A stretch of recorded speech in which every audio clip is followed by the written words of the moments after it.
Hey everybody, this is Tim Hardaway, the Hall of Fame from the Golden State Warriors. I'm back on base to promote my book. Welcome back to another episode of the Jim on Base Show. For today's very special guest, we have on the return of a friend of the show and an NBA Hall of Famer. He's a beloved Golden State Warrior and has a new book coming out entitled Killer Crossover, My Life from the Chicago Streets to Basketball Royalty. Please welcome the great Tim Hardaway. Tim, thanks for coming on. Hey, thank you for having me again. I appreciate you. I appreciate your motivation, all that you do to help me get on.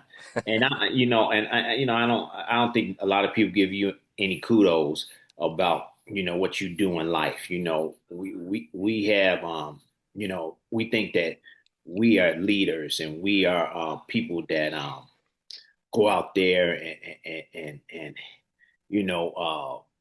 give people joy. You out there doing real stuff. You out there helping people with their lives, and we appreciate you as being a fireman.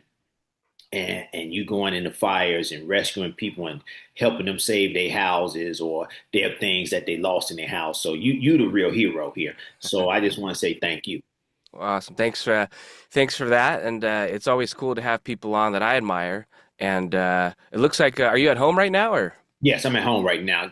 That's a humidor right there for cigars, and I'm a cigar buff, and I love cigars. I love different flavors to cigars, and I at least have one a day. I try. My wife is keeping me at one a day, so I try to stay at one a day.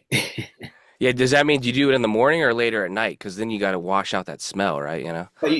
Well, you can wash out the smell anytime. I first of all, I can't do it in the house. That's the first thing. I have my own car, so my car is bought, so I don't have to worry about not smoking in my car. So I do smoke in my car. So if you're gonna drive with me or you're gonna ride with me, yes, it's going to be cigar smell in there, or I get it out by rolling down the windows and letting the fresh air, or at night when I put it in my garage, letting the air out and stuff. But during the summer, I'm in my garage or out on the patio and watching the sunset. And during the winter, I'm at a cigar lounge smoking cigars because it's too cold to be outside. But yeah, yeah. But anyway, you still got to get it out. Another thing is, my wife say when I come in from the cigar place, make sure that I have my robe downstairs right when I get in the house and put my clothes in the washing machine and start it up so it won't be smelling the house. I said, okay, I got you. Okay. Well, it's funny because you're busy being a grandpa these days. So you're a pretty cool grandpa if you got the stogie lit, you know? Yeah, you got to know when to do it. When we outside and it's air, you can do it. But we in the car. I don't do it while she's in the car, of course. Um, uh, but when we outside on the patio, outside and just walking around, I could do it then. But other than that, no, I don't do it. Well, last time I saw you was at NBA All-Star Weekend, and it must have been fun to be with your guys again, Chris Mullin and Mitch Richmond, Run TMC. Man, it's always fun to be around those guys, with those guys, doing something with them, for them, around them. They some funny guys, man. They some funny guys. They always been funny. We always have fun when we together. We my son is in the NBA Mm. and he's playing, and Chris got a bunch of, Chris asked me a bunch of questions. Well, how does he think about this, and how do you relate to him with that, and this and that, and stuff like that. Then I talked to Mitch about his kids and Molly about their kids, but it's just a fun time, and we enjoy each other, and our families enjoy each other, and it's like a brotherhood Mm. that's not going to never go away. And we love each other, and we just want all the best for each other all the time. Well, that's great because it's so cool as a Warriors fan to finally feel like the Warriors are getting their due. So for you, is it pretty neat to come back to San Francisco and see the Warriors and the fans kind of thriving? Because when I grew up, it was kind of like being a member of a secret society, being a Warriors fan. I tell you this, man. Um, when we saw, all three of us saw them about to win the NBA championship, we were so thrilled. Not for them, but for the fans, Mm. the city or the Bay Area. We was thrilled for them. Um, they are legendary fans there. They are people that's been there all their lives and knows about basketball. I mean, ins and out. People don't understand that the Bay Area, they students of the game. They students of the game. They understand it. And if you're not giving your all, they will boo you. They will tell you. They let you know, yo, man, you're not giving your all. You're not playing up to your potential. You need to work on your game. You need to blah blah blah this and that. Coach, you need to work on this and blah. They students of the game. And then when you listen to them say something, you can't go back at them and say, you need to be quiet or you don't know what you're talking about. You listen to what they say. And by the way, listening is a skill. If you listen to people, you understand people. So a lot of people need to listen instead of talk. Listen to your kids, listen to people, and you learn a lot. And if you listen to those fans, you'll learn a lot from them, and you'll understand why they telling you that stuff. And man, I was so happy for the Bay Area because they waited so long for that. And if Chris, Mitch, and myself would have stayed together longer than we did, we probably could have done Mm. that in the 90s. Yeah, definitely that. And you speak about the fans there really quick. It just made me think. And now the Warriors, it's a tough crowd, right? Because you have Gary Payton Sr. sitting in the stands, and he'll bring it. you know, Gary is like myself. He don't like other people that isn't that in that realm. Like when I say realm, you know, I was talking to a guy from New York Knicks, and I said, he was talking a little bit. I said, you know what? You're not like that. That's not your style of basketball. Hmm. You're not you're not a bad guy. You don't want to be portrayed as a bad guy. And I said, I like you as a basketball player. You tough. I like how you play. I'm a fan of yours and continued success. But I'm just gonna tell you the truth. Don't be out here talking smack. Let your play do the talking, and you would get And that's where Gary is too. Hmm. He gonna let you know that you're not like that. You don't portray yourself like that because you get a bad stigma to Hmm. yourself, like Tyrese Halliburton. I don't think they should have listed him. His peers should have listed him overrated. I don't think he's overrated. I Hmm. just think that they didn't like him talking smack when he's winning, Yeah. you know. And then you could tell during the playoffs he started simmering down, started calming down and not saying nothing. And you could do all the gestures to the fans or this and that, but you're not that type of player talking smack to players unless you do it all the time when you losing too. Yeah. When you losing, we can't hear you. See, I wasn't like that. I'm like, yeah, I'm gonna see you next time. It's gonna be Hmm. different next time. I'm gonna bust your ass next time. I'm gonna do this to you next time. We gonna do this to you next time. Blah blah blah. Whatever. If we lose it, but see, that's the way I was. Okay, and some guys are not like that. They not built like that. Gary Payton, myself are built like that because we're gonna see you next time, and it will be a difference next time in the game. So I understand what you're saying, but me and Gary, we the same way. We don't like to Yeah. see people that is not like that try to be like that. No, it makes sense. And Well, another thing, what feel bad for Tyrese hmm. Halliburton. You know, um, Game 7, Yeah. last game of the season. It meant something. He could have made a difference, could have made a big difference in that game if he was still out there, but they was missing a leader. And as you could tell in the third quarter, McConnell didn't have enough. Hmm. He had it, but his teammates didn't have enough.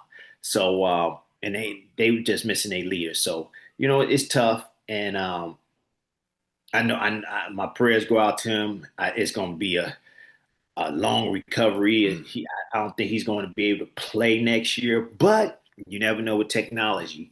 Yeah. And but I feel bad for him, and because they had a chance, and when he went down, it just disappeared. Yeah, no, sending some positive vibes, and like you said, hopefully it heals quick, but it's going to be a rough road. So, wishing him the best in that. I'm gonna And tell him this: listen to your doctors. Don't do mm, too much. Listen to your doctors yeah, and your physical therapist. don't push the rehab. Nope. Well, one thing before we get into the book, you kind of mentioned it earlier when you mentioned your son, Tim Jr. And as you know, he's carved out his own path in the NBA, and just made me wonder how proud are you to watch him carry the name, but also be his own person and own player in the NBA. Now I know how my father felt when I Mm, brought him to the games and watched me play. Um, and at practices and watching they practice and other stuff with him. So I know how my father felt. Words can't describe how I feel. Um, when I'm, I could say, you know how you know how I feel, but nobody could never feel that feeling unless you have somebody playing a son or a grandson or somebody playing in NBA. mm, Uh, so Gary know how I feel. Uh, um, uh, Dale Curry know how I mm. feel because we're in the same situation. So words can't describe it, but I tell you this, man, I, I enjoy every minute of watching him play. I enjoy every minute when he's out there on the court. I enjoy every minute that the journey that me and him, but basically him, uh, went through to get to where he's at today. Nice. Yeah, it's some special stuff right there. And like you said, it's a short list of fathers that have had their sons play, so it's pretty cool. Well, speaking of your book, Killer Crossover, I'm excited for it to come out. I think it's coming out in October. And Yes, speaking of Run TMC, it's pretty cool. Chris Mullen, he did the forward, right? yes, yes. He Nice. did the forward. He was gracious enough to do the forward for me, and he did a wonderful job of it. And I thank him, and I thank all my teammates and the teachers and all the people that mentored me. And I tell people in a heartbeat, it's um it's a village that raised me, and people say, that's a myth or this. No, this is for real. It takes a village to raise a kid, but you got to listen. You got to listen. And I listened to people, and I understood what they were saying, and I understood um, why they were saying it to me because they didn't want me to go in the wrong direction. They didn't want me to go in the wrong path. And everybody was like, "Yeah, you need to write a book. You need to write a book. You need to write a book." That was like 10, 15 years ago after I retired. You need to write a book. And I kept thinking, I kept thinking, I kept thinking. And then one day, um, this guy called me and said, "Hey, let's write a book." And I was like, "Let's do it." Let's do it. And it went from there, and he just kept, getting on me, kept being on me, kept calling me, kept talking to me. And his name is Jacob. Mm. And he's the one that wrote the book for me, but he kept asking me questions, he said, talk about this more, talk about that more, what happened here, and it was about, and I wasn't really, really, really trying to, what I want to say. It's some things in a book that I wanted to wait, Mm. but I think the time is now to tell my story, but I don't want my parents to be looked upon bad.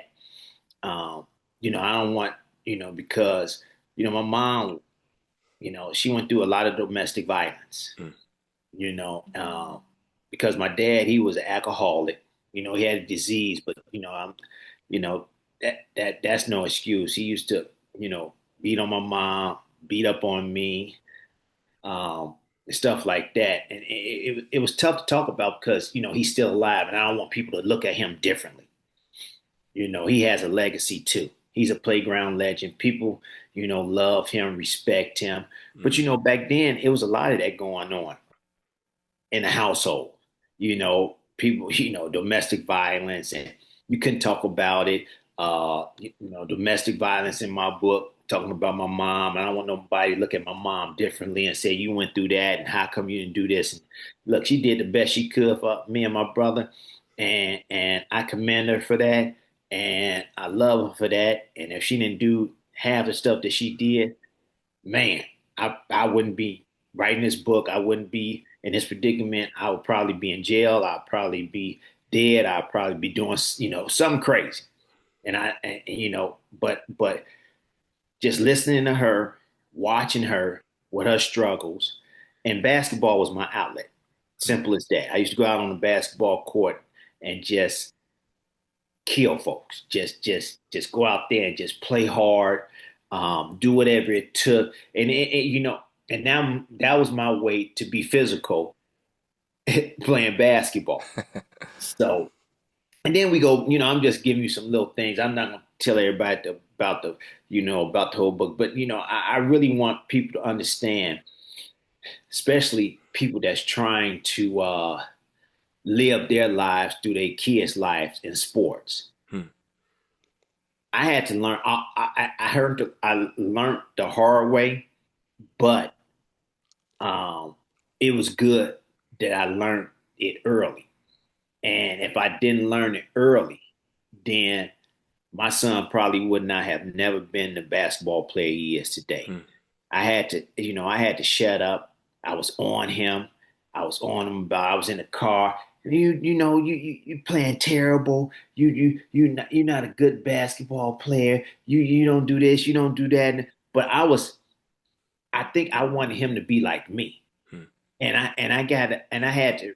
My wife told me. She said, "You tearing the household up.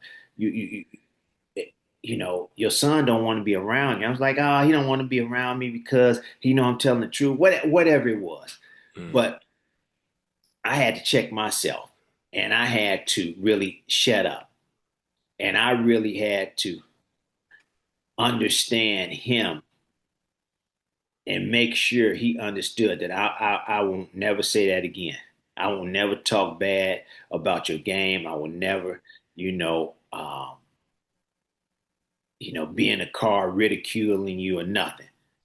And once I did that and I shut up and I checked myself, then he started coming to me asking me questions. But it took a year and it was hard to do.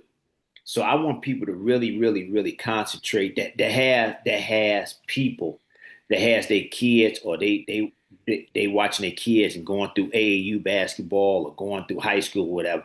I want you to the kid people parents to really read that segment of the book so they can have some type of direction on how to understand their kid and what type of pressure their kids are up under playing this game. Hmm. No, it's a good message there, and I imagine too, it could also be this book could be like a gift in a way to your family, like for your grandkids or your kids to just always have it with them, you know? No, no question, no question. You know, like you right now. All right, if you got kids, I bet you they grew up with a silver spoon in their mouth. They grew up in a way where we didn't have to grow up. Back in the '80s, man, we grew up like, man, look, this the way it is, in the household and in the streets. You had to handle yourself in the household, understood what to do in the household, what not to say, be conductive, respectful, and don't say nothing.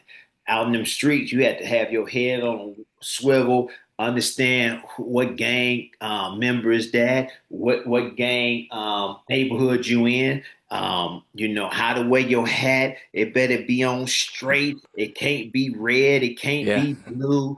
It can't have stars on it, a half moon. Man, you had to know all that.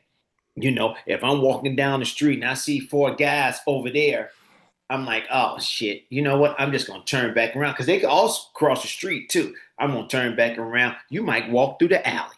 Mm. So I might go two more blocks down and walk down. You Yeah. know, that's the way it was. And that's how you had to do. I mean, that's how you had to think. Because if you didn't, you can't fight four people. Hmm. Come on, man. If you lucky to fight two people, and if you good, you could get away with it. But It, three or four people, it's gonna be tough. So yeah, I mean, back in those days, man, you just had, we had to think. mm. We had to think. We had to use our head to think, and we had to de-escalate a lot of stuff. We had to talk people down from doing a lot of Mm. stuff, man. And so I mean, like I told Pat Riley one day, I said, you probably got a PhD in philosophy from books and a degree from that, but I got a PhD in real shit out in them streets. And that's what's gonna teach you about what you thinking, what I'm thinking, how can I de-escalate you, and I gotta be two moves in front of you. So we thinking alike, but and that's in my book too. We thinking alike, but I lived it. I've been in real life shit. It's a real fight, not an NBA fight. Right, it's a real fight, not an NBA fight. So yeah, so that's why I mean, you can have that PhD in that, but I got a real PhD in Hmm. real shit because guess what? You got to come to this situation to understand all the books you read. Yeah. That's a good point. Well, it makes me wonder with the book, does this put pressure on Chris Mullen and Mitch Richmond to put out theirs? Have you said, hey, now it's your turn? You know what? I know. I tell you this. I know a lot of people will want to hear their side of or hear their story, um, how they was brought up and what they had to endure Mm. to to become who they are today and the great men that they are today. I'm quite sure a lot of people want to hear them or read their book. I know I would, even though it's things that you hear them talk about. But it's a lot of things that they don't talk about that'll be in a book. And you'd be like, damn, I didn't know that. Or, wow, okay, blah, blah, blah, this. But, um, it's a lot of interesting things that we all talk about today. And it's like, wow, it's always new with us, Mm. especially with kids. It's always new. Yeah, you talking about your kids, man. We would have never thought about doing some stuff like that. We've been smacked up on the wall, even that we talk about even right now. Even if our parents 80 years old and you said something out of line in them, they'll try to smack you. What you say? So yeah, I mean, parenting never stops. Yeah. Well, it made me wonder, is there any potential like book signings that you'll do, maybe at Chase Center or like some Warriors type events or even Miami Heat? Well, you know what? We are putting all that together now. Which cities we gonna go to? Definitely Bay Area, Mm. definitely Miami, definitely Chicago, Oh, and yeah. we gonna go from there. What stops we gonna make from there? But those three are for sure, and El Paso, Mm. Those four for sure. We going there. So Well, maybe you'll find a good outdoor setting, light up a cigar, sit down, and sign some books, right? no question. I love that. Up under some shade, Yeah. signing some books. Oh, that'd be an ideal thing for me. No question. Do you drink at all? Maybe a little scotch or something, or what do you go You know for? what? If I do, I have some red wine. Mm. Some Pinot Noir, or some not no scotch, but a brandy or some tequila. Nice. All right. Well, we got to talk a little bit about your career here. And I had some fun ones that I thought up, and I was wondering, since you went head to head with some of the game's greatest, like all-time greatest, made me wonder which matchup brought out the absolute best in you. Does anything kind of come to mind on that? Kevin Johnson. Okay. Kevin Johnson. He don't get enough credit for his play. What he did out there on the basketball court, he doesn't get enough credit. But yeah, Kevin Johnson is one of the guys that brought out the absolute best in me. And he became a mayor, right? Yes, he became a mayor, and he has. live in Michigan, so he has a couple of restaurants. Well, he has a restaurant downtown Michigan that here is great. I got to get to it. Nice. Well, I've had Gary Payton on recently the last couple weeks, and we kind of mentioned earlier how he was such a good trash talker. And I had on Mike Bibby the other day, and I said, "Hey, who was the best trash talker that you went up against?" And he mentioned Payton. So Of course.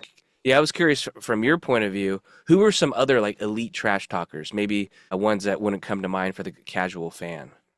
Well, you had Scottie Pippen, Michael Jordan, Mm, of course, Larry Bird, of course. Um, who else was it? At times, um, the Rifleman, Chuck Person, all the time. But mm, at times, Reggie Miller. Um, who else was it? Oh, Vernon Maxwell. He was okay. talking about trash. Uh, uh, that's about it. Alvin Robinson. You know, and sometimes Carl Malone. He talks some Mm. trash. He talks some trash. Yeah. Is there any good burn or anything that someone said to you that always stuck with you? Like, oh, that was pretty good. Um. No, not Um. It was I was coming back from injury, and we was playing the Chicago Bulls, and my leg injury, my ACL, and I was trying to come back, get my weight down and stuff like that. And Michael and Scotty was like, yeah, I mean, it kind of hurt me, but they was telling the truth.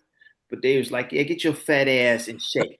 That's why you ain't got it no more. You slow, you fat. You need to get your ass in shape. You ain't the same person you was before you tore your ACL and stuff like that. And I was like, damn, you know, that's fucked up. That's pretty I, good. and that's something I would tell somebody. But when it was told to me, I was like, I went over there and sat down, and I couldn't sleep because that bothered me. That bothered me. And so yeah, I got myself in shape, and the rest was history. But yeah, but when they told me that, I was like, that's fucked up. In my mind, I wanted to go over there and slap the shit out of them, but they was telling the truth. That's good. It's personal, so it hurts. Well, it was personal, but they was right. Mm, See, see, when it's personal and it's on some BS, then you can go over there and you'd be like, yo, man, that's fuck. Stop lying, stop talking to me that way. That's personal. But when it's the truth and it's about your career, mm, you know, that's yeah, you gotta take it at heart. yeah. What I did. Well, I used it as motivation and fuel. And one thing I thought was kind of interesting was if you could go back and replay one game in your career, you're going to get the same setting, same energy, same vibes. Which game would you pick? I will pick game 5 when Allen Houston shot that shot and it went beep, beep, beep, beep, beep. Mm, I should have jumped up and tried to block it from behind because I was right there, but I didn't want the referee to call a foul. So if it was one play, and if he would have missed that, we would have won the game mm, 5. If it was one play, one situation, that would have been the situation right there. nice. Miami Heat against New York Knicks, game 5 in Miami. That's a good memory pull right there.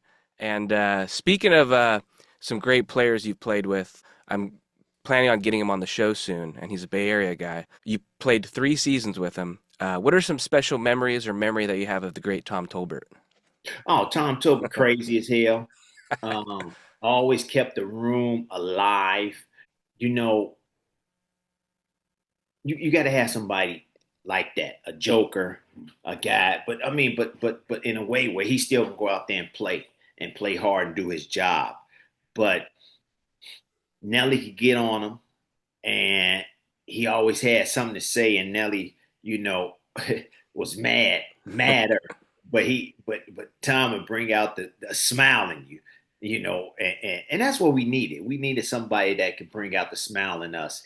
And Tom Tolbert, he gonna have a lot of stuff to say, uh, but knows his basketball, knows his sports, knows his gambling, knows a lot of stuff. He's very studious. So love Tom Tolbert and had fun playing with him. Nice. I'll make sure he gets the message. And last one, basketball wise. Speaking of killer crossovers, um, it does it ever make you think of Steph Curry? Does he ever remind you of yourself driving to the hoop, kind of getting that off balanced layup or shot? No, because my game and his game is totally different. Hmm. His game is about he set up his drives for his jumper. I used to set up my jumper with my drives. So I Hmm. take it to the basket and they was like, oh shit, he going to the basket. He coming down this and that. And then I hit a dagger three or I hit a dagger jump shot or mid range. So he uses his jump shot, he making shots after shots after shots. Then you come all the way out. Then next thing you know, he going to the rim and laying it up on you 4 or 5 times. So or floating it up on you 4 or 5 times. So our games are different, and I knew how to uh, get the ball. And point guard. I used to, I ran the team. Hmm. I ran a team. I get my points and get assists. You know, so yeah, on offensive end, it's totally different. Gotcha. Well, you got the Chicago hat on. You hail from the great Chicago land. So when you do go to Chicago, what's one restaurant that you stop in at? Are you a Gibson's guy or where do you go? See. A lot of people, y'all think I'm going downtown.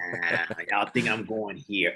See, we got the best pizza in the world, and Mm. everybody think, and it's not deep dish. It's not deep dish, people.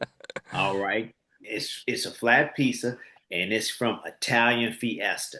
Okay. Italian Fiesta, and we have it where we I go and I showed some people from New York, and I went and got it, brought it to the combine, and they was like, "God damn, this is a really good piece." I was like, "Yeah, I know." They didn't believe me. I said, "This is the best piece in the world." And then this one guy said, "No, this is not really the best piece in the world." I said, "Man, shut up, just eat the piece. I don't even want to hear your mouth." But yeah, Italian Fiesta. I go back and get that because I think it's the greatest pizza in the world. Okay. Well, next time I'm there, I'm doing it, so I'll let you know. And then Yeah. last Chicago question: Cubs or White Sox? How do you White choose? Sox, Okay. South side. Dude, I'm Southside, so it's all the way Sox. And everybody's Cubs, Cubs, Cubs, Cubs.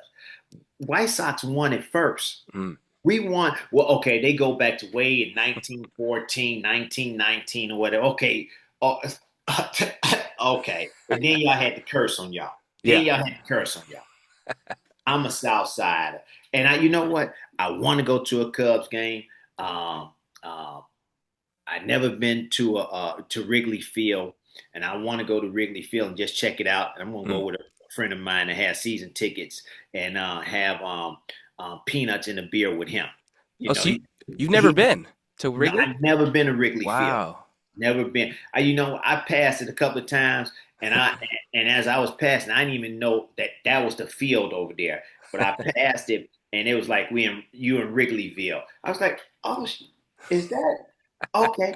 But but yeah, I got to go and experience. I never experienced Wrigley Field, but I'm a South Sider. I'm a Chicago Sox fan, and I'm gonna always be a Chicago White Sox fan. And um, and it's bad what Ryan Storff is doing to the Sox. Yeah. Well, one last one here then, because I'm a big music guy, and it's so cool that I've had all of Run TMC on. So it made me think I was lucky enough to see Run DMC probably about Yeah. ten years ago. I didn't realize how rare that is now. So it made me wonder, is there a band that's broken up that you'd put back together, or an artist, maybe they've passed away, that you'd bring back for one more concert? Who would you want it to be? So if it was one band that a band that I could bring back with the artist, it'd be the Commodores. Oh, okay. Classic. Yes. Yes. Nice. Yep. It'd be the Commodores with Lionel Richie. Hmm. They had some. Oh. When you listen to their songs, man, it was nice. It was nice because you got the Ohio players, they still together. You got Earth, Wind, and Fire, they still together. You got Lionel Richie and them. They've been separated for a long time, and he took the rights from them from his because he bought his own what you call that, Oh, label? his own label. So he's been having his label for years and never gave them royalties from them. But Oh. I think that if one band and him get back together because they had some classics. Oh my God, yes, Well, that's a good choice there. And Tim, I got to say, it's been great to have you on and kind of reconnect with you.